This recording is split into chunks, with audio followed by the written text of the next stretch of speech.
Hello बच्चों, welcome to Sunil academy. और आज की वीडियो में बेटा हम करेंगे एक्सरसाइज नंबर 13.3। ये एक्सरसाइज बेस थ्योरम पर बेस्ड है बेटा, और एग्जाम में इस एक्सरसाइज में से लॉन्ग आंसर टाइप बहुत बार पूछा जाता है। कैसे बेटा सॉल्व करेंगे, बेस थ्योरम क्या होती है, सारे का सारा जानेंगे इसी वीडियो में। अगर आप वीडियो देखते हो तो लाइक जरूर करिएगा और चैनल को लाइक सब्सक्राइब शेयर कमेंट जरूर करें। स्टार्ट करते हैं आज का वीडियो। Question number 1। ये जो क्वेश्चन नंबर 1 है बेटा, ये बेस थ्योरम पर बेस्ड नहीं है। बाकी जितने भी क्वेश्चन आएंगे वो बेस थ्योरम पर बेस्ड होंगे, फिर वहीं पे समझेंगे कि बेस थ्योरम कैसे लगानी है। ठीक है, यहाँ पे देखो बेटा क्वेश्चन नंबर 1 में क्या है। मेरे पास एक बैग है, contain 5 red and 5 black ball. तो डेटा साथ साथ में लिख लेते हैं बेटा। इसमें 5 रेड 5 ब्लैक बॉल हैं। तो यहाँ पे देखो रेड बॉल्स, जो मेरे पास रेड बॉल्स हैं वो कितनी है, 5। फिर आ गया ब्लैक बॉल, ब्लैक बॉल्स वो भी कितनी है, 5। तो टोटल कितनी हो जाएंगी, टोटल बॉल्स ये हो जाएंगी 10। A ball is drawn at random, its colour is noted and is return to the urn. कहता है बेटा एक बॉल निकाली, कलर नोट किया, फिर दोबारा से उस बैग में डाल दिया। मोर ओवर, उसके बाद 2 additional ball of the colour drawn are put in the urn. जिस कलर की वो बॉल थी उस कलर की 2 बॉल उसमें फिर ऐड की, फिर दोबारा से निकाली बॉल। देन एक ball is drawn at random, फिर से एक बॉल निकाला। क्या प्रोबेबिलिटी है कि सेकंड बॉल रेड कलर की हो, मतलब सेकंड वाली बॉल हमेशा रेड कलर की होनी चाहिए। फर्स्ट वाली रेड भी हो सकती है, ब्लैक भी हो सकती है, इसलिए हमारे पास 2 केसेस हो जाएंगे। ठीक है, अब देखते हैं ना बेटा, इसको 2 केस में सॉल्व करेंगे। केस 1 देखिएगा। When black ball is drawn in first attempt। पहले अटेम्प्ट में ब्लैक बॉल निकालना आपने। ठीक है, अब यहां देखिए बेटा, पहले अटेम्प्ट में अगर ब्लैक बॉल निकाला तो प्रोबेबिलिटी ऑफ ब्लैक मेरे पास 5 है और टोटल 10 है। कितना हो जाएगा, 1/2। अब क्वेश्चन पे चलते हैं बेटा। जिस कलर की बॉल निकली थी उस कलर की 2 बॉल्स उसमें ऐड करने हैं। ब्लैक निकली है तो क्या करेंगे, 2 more black balls are added. 2 black ball इसमें ऐड किए। अगर 2 ब्लैक बॉल ऐड करूंगा, अब मेरे पास बैग के अंदर जो ब्लैक बॉल है, ब्लैक बॉल्स वो कितनी होगी बेटा, पहले कितनी थी, 5, 2 ऐड की तो 7। रेड बॉल तो अभी भी उतनी है, red balls is equals to, वो तो 5 रहेंगी। अब मुझे फिर से बॉल निकालनी है, लेकिन दूसरी बॉल हमेशा रेड कलर की होनी चाहिए। तो probability of red ball is equals to, red कितनी है, 5 डिवाइडेड बाय 12। ठीक है, हो गया केस। अब चलते हैं दूसरे केस पे। ये आ गया बच्चों केस 2। केस 2 में देखिए क्या है। पहले हमने कौन सी बॉल निकाली थी, black. When red ball is drawn in first attempt. अगर पहले रेड बॉल निकला तो probability of red ball, starting में तो मेरे पास 5 ही है बेटा, टोटल कितनी थी, 10, तो 1/2। अब क्या करना था, जिस कलर की बॉल निकली थी उस कलर की 2 बॉल्स उसमें ऐड करनी है। अब रेड बॉल निकली है तो क्या करेंगे, 2 more red balls are added. 2 और रेड बॉल उसमें हमने ऐड कर दी। फिर से डेटा लिखेंगे बेटा। अब मेरे पास रेड बॉल्स कितनी हो जाएंगी, red balls is equals to 7। Black तो 5 ही रहेंगी, ब्लैक बॉल्स वो हो जाएंगी 5, और दूसरी बॉल तो हमेशा रेड ही निकालनी है। फिर से निकालेंगे बेटा प्रोबेबिलिटी ऑफ रेड बॉल, ऊपर क्या आएंगी, red ball divided by total कितनी है, 12। ठीक है, दोनों केस हो गए। रिक्वायर्ड प्रोबेबिलिटी यहां पे लिखते हैं, रिक्वायर्ड प्रोबेबिलिटी जो मुझसे पूछा गया था। ठीक है, अब यहां देखो बेटा, केसेस मतलब ऑप्शन, या तो ऐसा हो सकता है या ऐसा हो सकता है, इसलिए इन दोनों के बीच में क्या आएगा, प्लस का साइन। ठीक है, अब मुझे दो बार निकालनी है, पहले ये निकली दूसरी ये, दोनों काम साइमल्टेनियसली करने हैं। जब दोनों काम साइमल्टेनियसली करने हैं तो मल्टीप्लाई करते हैं। तो यहाँ पे क्या बनेगा, 1/2 मल्टीप्लाई 5/12। यहाँ पे क्या है 1/2, फिर आ गया 7/12। मल्टीप्लाई करेंगे तो 5 5 24 प्लस 7 5 24, एलसीएम आ गया 24, ऐड कर देंगे 12, वो बन गया 1/2।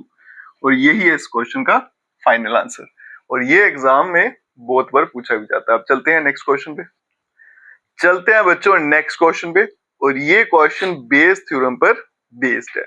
पहले फॉर्मूला समझते हैं, फिर सॉल्व करना सीखेंगे। अब देखो बेटा, यहाँ पे बेस थ्योरम का फॉर्मूला क्या है, अगर फॉर्मूला समझ आ गया तो आप देखना बेटा कितने आसानी से आपके आंसर निकल जाएंगे, कोई दिक्कत नहीं होगी, जितनी मर्जी बड़ी स्टेटमेंट आ जाए। फॉर्मूला क्या है, probability of E1 divided by A, या स्लैश है बोलिए। अगर आप ध्यान से देखो तो ये कंडीशनल प्रोबेबिलिटी है, ये इवेंट हो चुका है, और E1 क्या है, जिसने अभी होना है। ठीक है, किसके बराबर होता है, प्रोबेबिलिटी ऑफ E1, साथ में आएगा probability of A upon E1। यहां पे ध्यान रखिएगा।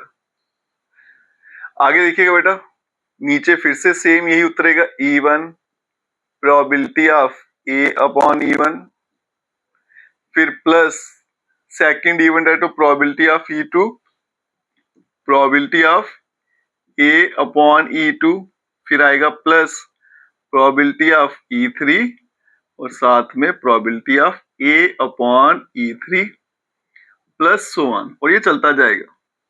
4 इवेंट होंगे तो E4 चला जाएगा, 5 होंगे तो E5, तो मैक्सिमम 3 इवेंट्स तक ही पूछते हैं। ठीक है, अब ध्यान से देखना बेटा, ये कंडीशनल प्रोबेबिलिटी है। याद करिए A अपॉन B क्या होता था, उसमें ये वाला जो इवेंट होता है नीचे वाला, ये हो चुका है, और E1 क्या है, जिसने अभी होना है। दो चीजें तो आपको यहीं पे कंफर्म हो जाएंगी। ठीक है, तो यहाँ देखो बेटा, E1 कौन सा इवेंट है, जिसने अभी होना है, A कौन सा इवेंट है, जो हो चुका है, दो हो गए, और E2 जो होगा वो आपका होएगा कंप्लीमेंट्री इवेंट। हमेशा दो इवेंट होंगे, उसमें से एक ने होना है, ठीक है, एक ने नहीं होना है, या फिर एक अभी पेंडिंग है, जो बच गया वो आपका E2 हो जाएगा। अभी क्वेश्चन में देखो आप कैसे इसको यूज करेंगे। लिखा है bag contain 4 red and 4 black ball. एक बैग है उसमें 4 रेड 4 ब्लैक बॉल है, दूसरा बैग है जिसमें 2 रेड और 6 ब्लैक बॉल है। One of the 2 bag is selected and random, दोनों में से कोई एक बैग हमने पकड़ लिया।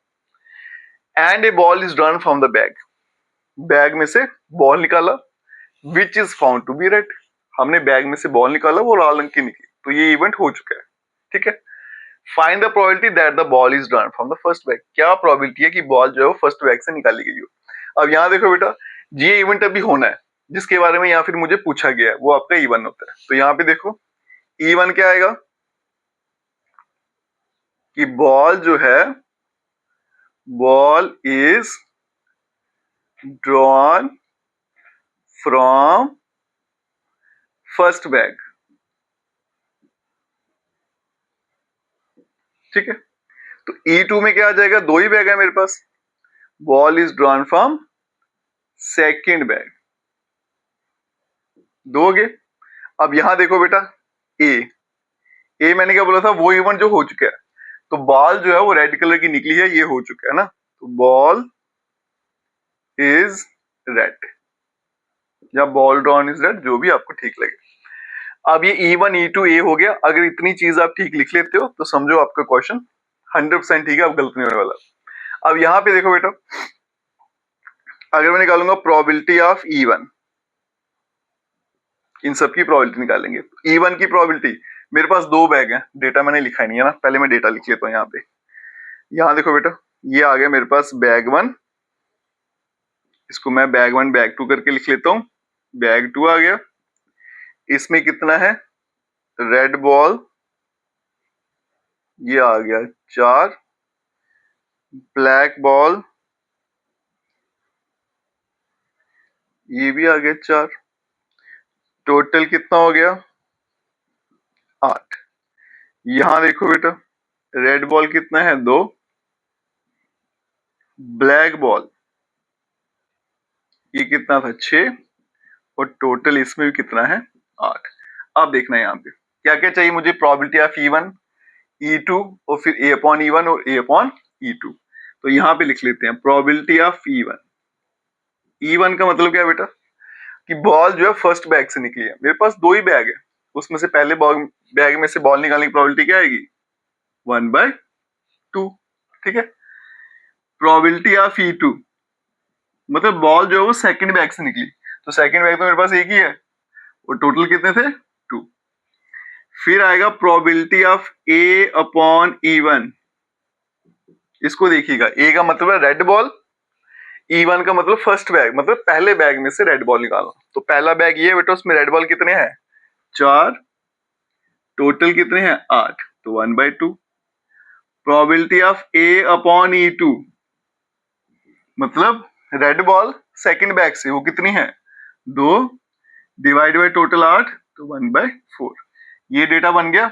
अब चलेंगे बेस थ्योरम पे। Probability of E1 upon A, पहले क्या लिखनी है प्रोबेबिलिटी ऑफ E1 कितना है 1/2, फिर यहाँ पे भी 1/2, फिर डिवाइड वाली लाइन, फिर से यही आएगा सेम, प्लस E2 की probability multiply A upon E2।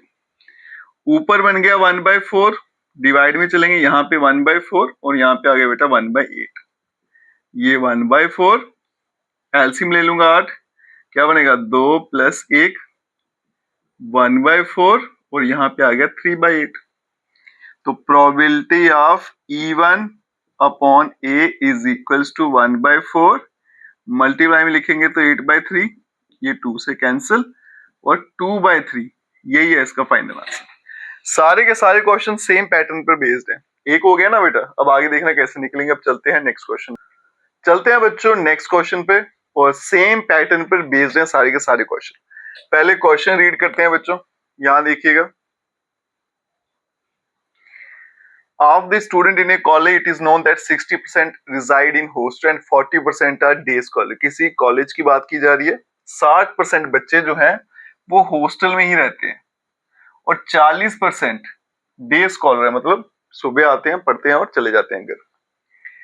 Previous year result, पिछले साल का जो रिजल्ट है उसमें क्या पता चला कि 30% of the student who resided in hostel attain grade A. 30% बच्चे जो हॉस्टल में रहते थे उनका ग्रेड ए आया है, और 20% डे स्कॉलर वाले जो हैं उनका ग्रेड ए आया। At the end of the year one student is chosen at random from the college and he has A grade A. एक बच्चा कॉलेज से उठाया गया रैंडमली कोई भी, और उस बच्चे का क्या निकला ग्रेड ए। तो ये इवेंट मेरा हो चुका है, और जो हो चुका है बेटा उसको हम क्या बोलते हैं ए। ठीक है। What is the probability that the student is a hostelier. क्या प्रोबेबिलिटी है, क्या संभावना है कि बच्चा जो है वो हॉस्टल में रहता हो। तो जिसकी प्रोबेबिलिटी पता लगानी है वो हमेशा मेरा E1 रहता है। तो सबसे पहले यहाँ पे E1 लिखेंगे बेटा। E1 का मतलब क्या हो गया, स्टूडेंट जो है इज हॉस्टलियर, मतलब हॉस्टल में रहता है। तो E2 में क्या आ जाएगा, दूसरे बच्चे कौन से हैं जो डे स्कॉलर हैं। Student is day scholar. फिर आएगा ए, और ए बेटा एक ऐसा इवेंट है जो हो चुका है, हमें पता है कि बच्चे का ग्रेड है ना, student has grade A, student has grade A. अब यहां देखो सबसे पहले प्रोबेबिलिटी ऑफ E1। E1 का मतलब बच्चा जो है वो हॉस्टल में रहता है ना, स्टूडेंट इज हॉस्टलियर। मुझे पता 60% बच्चे हॉस्टल में रहते हैं, तो आएगा बेटा 60 divided by 100। Probability of E2 मतलब बच्चा डे स्कॉलर है तो वो 40% ही है, 40/100। फिर आएगी probability of A upon E1।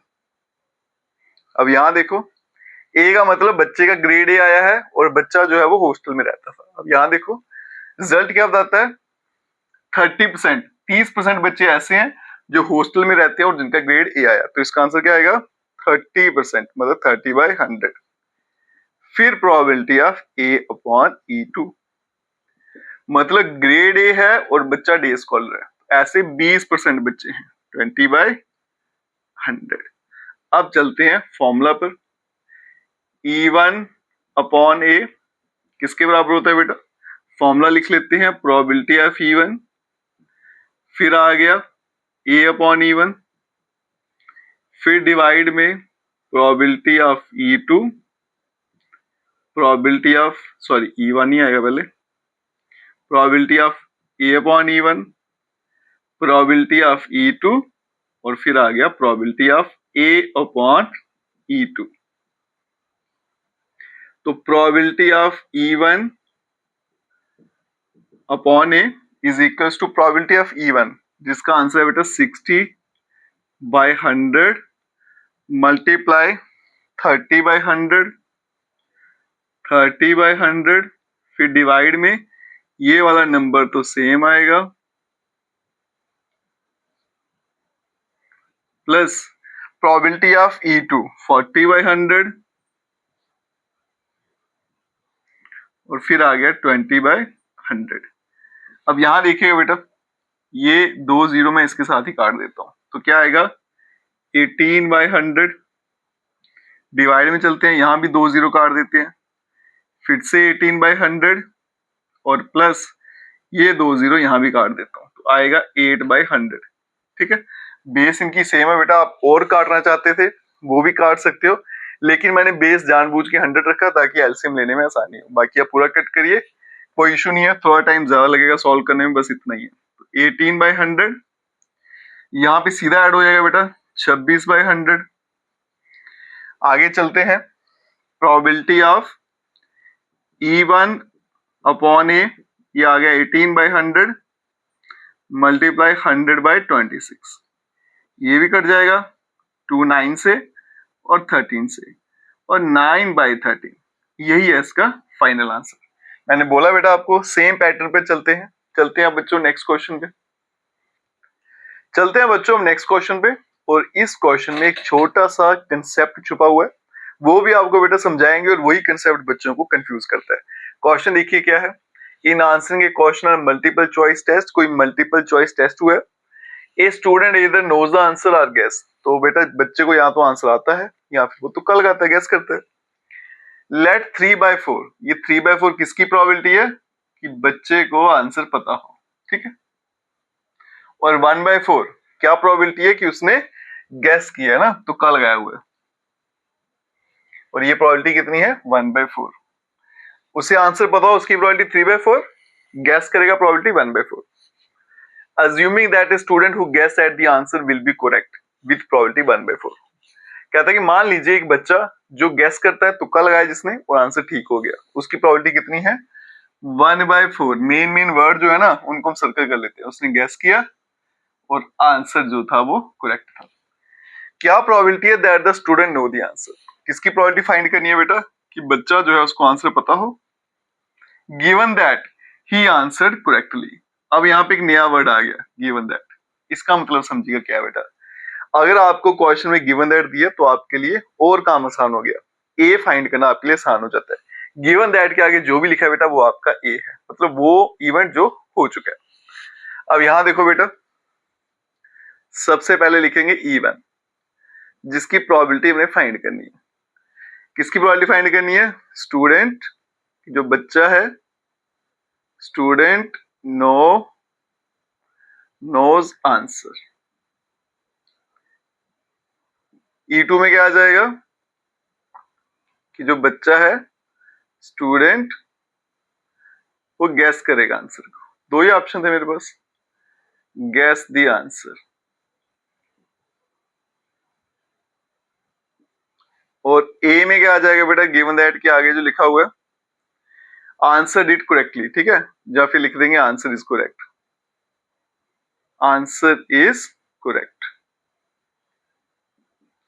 अब चलते हैं प्रोबेबिलिटी ऑफ E1।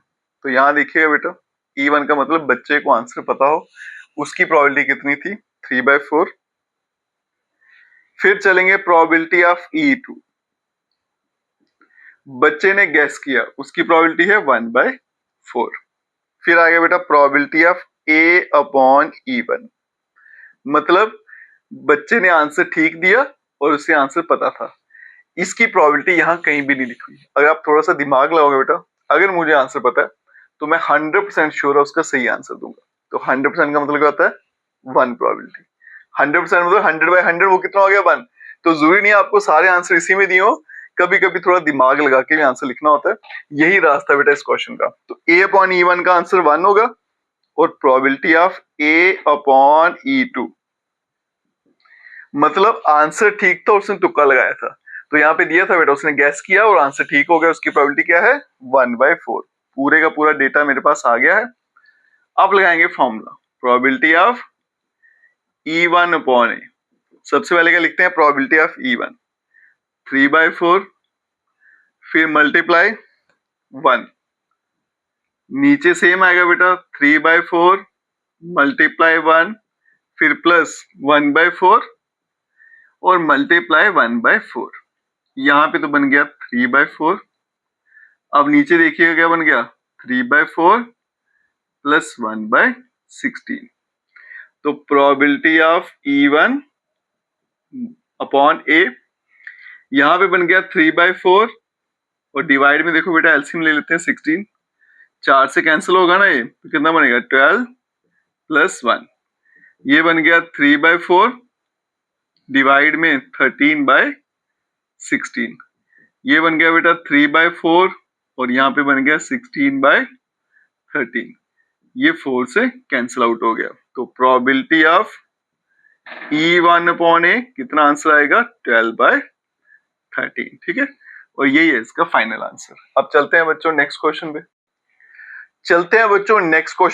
और इस क्वेश्चन को मार्क कर लेना, 5 मार्क्स में ये क्वेश्चन एग्जाम में बहुत बार पूछा जाता है। इसकी कैलकुलेशन भी इंपॉर्टेंट है, वो भी देखिएगा बेटा कैसे सॉल्व करेंगे इसको, वो भी बिना कैलकुलेटर के।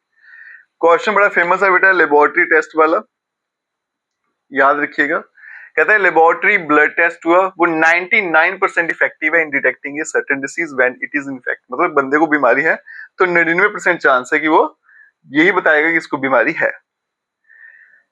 फिर कहता है how the test also yield a false positive result for 0.5% of the healthy person test. कहता है कि 0.5% चांस है कि वो गलत रिजल्ट दे दे, बंदे को बीमारी नहीं थी और उसने बता दिया इसको बीमारी है।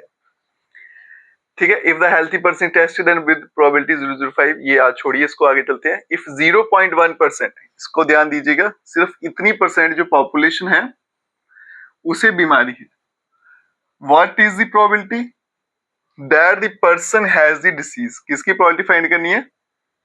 कि बंदे को बीमारी है, मतलब बंदा बीमार है। गिवन दैट मतलब ए आ गया, तो ए में क्या लिखेंगे? टेस्ट रिजल्ट उसका पॉजिटिव आया। तो यहां देखो बेटा, पहले तो E1 लिख लेते हैं। E1 का मतलब क्या है? पर्सन हैज डिसीज, बंदे को बीमारी है। E2 क्या आ जाएगा? बंदे को बीमारी नहीं है, या फिर लिख लेते हैं पर्सन इज हेल्दी, एक ही बात है, पर्सन इज हेल्दी। ठीक है, तो ए में क्या आ जाएगा? गिवन दैट के आगे लिखिए बेटा क्या है? टेस्ट रिजल्ट इज पॉजिटिव, कि उसका टेस्ट जो है वो पॉजिटिव आया, टेस्ट रिजल्ट इज पॉजिटिव।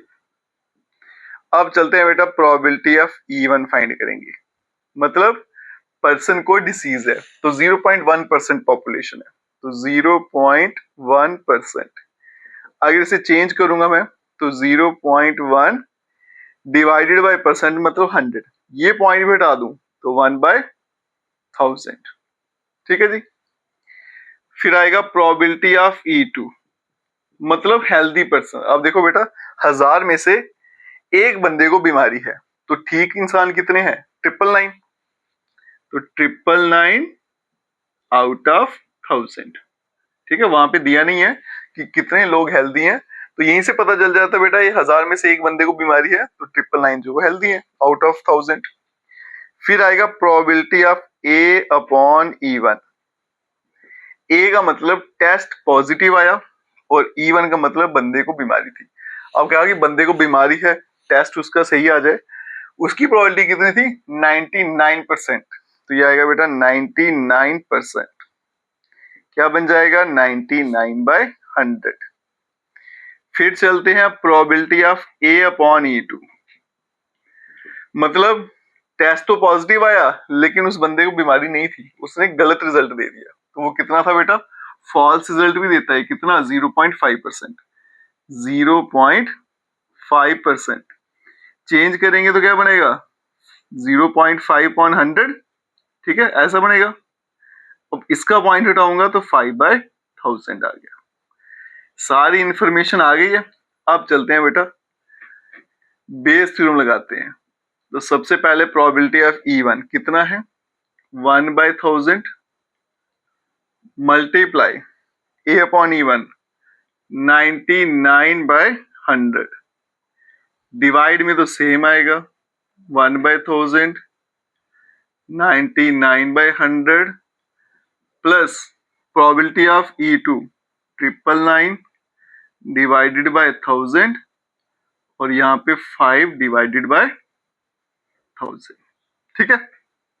अब यहां देखो बेटा सिंप्लीफिकेशन देखिएगा इसकी, ऊपर बनेगा 99 और 0 कितने हैं 3 2 5, 1 2 3 4 5, यहां देखो क्या आएगा 99, 0 कितने आ गए 3 2 5, 1 2 3 4 5 और यहाँ पे आ गया बेटा 999 इंटू 5। अगर ये मल्टीप्लाई करूंगा 9 5 45, कैरी 4 हो गया, फिर 45 और 4 49, कैरी फिर से क्या हो गया 4 हो गया और ये बन गया 49, 45 और 49, ठीक है। और नीचे कितने आएंगे 6 0, 1 2 3 4 5 6।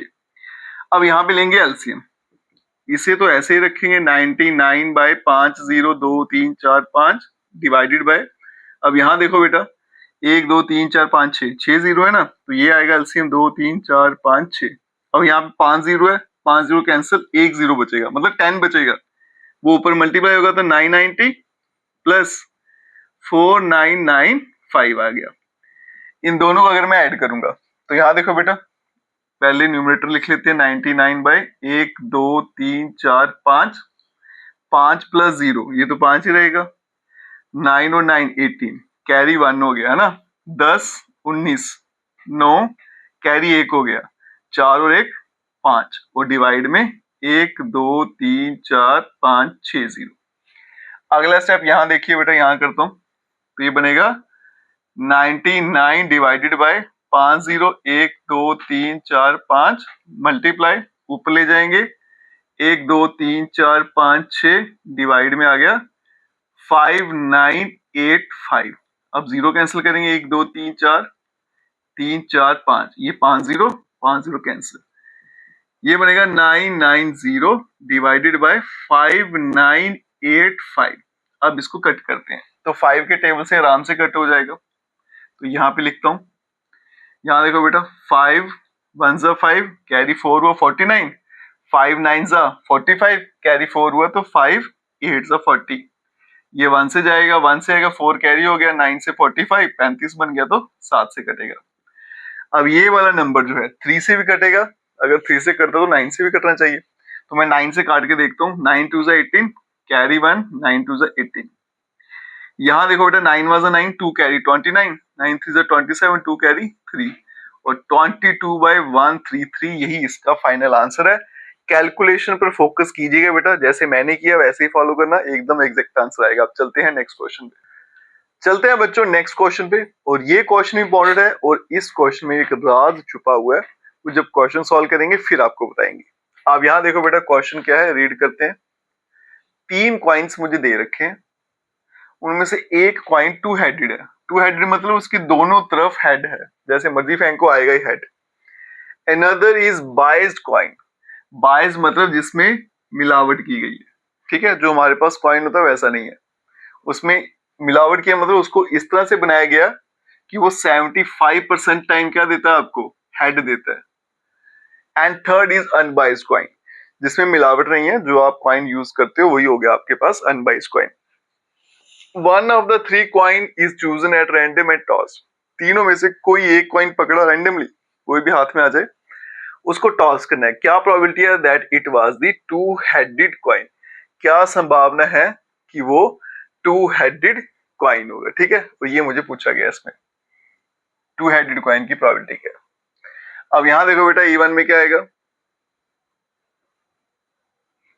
टू हेडेड कॉइन, यही फाइंड करना है, टू हेडेड कॉइन। फिर यहां देखो बेटा, E2 क्या आ जाएगा? अब मेरे पास 3 कॉइन है तो E3 भी बनेगा, ठीक है। E2 में क्या आ जाएगा? 3 तरह कॉइन थे ना, E1 में क्या आ गया? Two headed coin. तो E2 में आप 22 लिख लो और E3 में अनबाइस्ड लिख लो। यहाँ पे लिख लो 22 कॉइन, ये आ गया बेटा बाइज्ड कॉइन, और यहां आ गया अनबाइज्ड कॉइन, ठीक है। E2 E3 जैसे मर्जी लिखो, फर्क नहीं पड़ेगा, E1 आपका सही होना चाहिए। अब बारी आती है ए की। ए में देखो क्या है बेटा, उसने बोला कि कॉइन जो था वो उठाया, टॉस किया, एंड इट शोज हेड, उस पे हेड आया, ये इवेंट हो चुका है। तो यहाँ पे क्या लिखेंगे? Coin shows head. अब आ गया प्रोबेबिलिटी ऑफ E1। यहां देखिएगा बेटा, E1 मतलब टू हेडेड कॉइन। मेरे पास टोटल कॉइन कितने हैं? 3, उसमें से टू हेडेड कॉइन तो एक ही है, तो इसकी प्रोबेबिलिटी 1/3। फिर आएगा प्रोबेबिलिटी ऑफ E2, 22 कॉइन वो भी एक है, टोटल 3 है। Probability of E3, unbiased coin एक ही है, टोटल 3 है। अब आगे बेटा प्रोबेबिलिटी ऑफ A/E1। अब यहां देखिएगा, ए का मतलब कॉइन पे हेड आया है, और कॉइन कौन सा था? Two headed coin. बेटा टू हेडेड कॉइन है, इस पे तो आना ही हमेशा क्या है? हेड है, तो उसकी प्रोबेबिलिटी 100% मतलब 1 होगी, ठीक है। 100% को ये कहते हैं प्रोबेबिलिटी ऑफ A/E2। कॉइन पे हेड आया और वो 22 कॉइन था। अगर आप ध्यान से पढ़ो तो 22 कॉइन में 75% क्या आता है? हेड आता है। तो इसमें हेड की प्रोबेबिलिटी क्या है? 3/4। 75% को ब्रेक करोगे, 75/100, 25 से काटना तो ये आएगा। प्रोबेबिलिटी ऑफ A/E3 मतलब अनबाइज्ड कॉइन। कॉइन पे हेड आया और वो अनबाइज्ड कॉइन था। सिंपल आप कॉइन फेंको तो हेड की प्रोबेबिलिटी कितनी रहती है? 1/2 रहती है। अब चलते हैं फॉर्मूला पे। प्रोबेबिलिटी ऑफ E1/A, पहले आएगी प्रोबेबिलिटी ऑफ E1 1/3, फिर A/E1 1 आ गई, नीचे तो पहले सेम आएगा, फिर प्लस 1/3, फिर मल्टीप्लाई 3/4 प्लस 1/3 और मल्टीप्लाई 1/2। इसको सिंप्लीफाई करूंगा, ऊपर तो बेटा 1/3 है, यहां भी 1/3, यहां पे मैं इसको कट कर लेता हूं, 1/4 आ गया और 1/6 आ गया। सिंपल सा एलसीएम लेंगे एक, तो एलसीएम कितना आएगा बेटा? 6 और 4 और 3 है ना, 12 आएगा। ये 4 से कैंसिल होता तो ऊपर 4 आएगा, इधर 3 आ गया, इधर कितना आ गया? 2। 1/3, 4 3 7 2 9, 9/12 हो गया। तो 1/3 मल्टीप्लाई 12/9, ये 3 4 से कटेगा, 4/9, और यही है इस क्वेश्चन का फाइनल आंसर, ठीक है। तो आज की वीडियो बेटा यहीं तक रखते हैं, क्वेश्चन नंबर 6 तक हमने कंप्लीट कर लिए। अगर आप वीडियो देखते हो लाइक जरूर करिएगा, और चैनल को लाइक सब्सक्राइब शेयर कमेंट जरूर करें। Best of luck.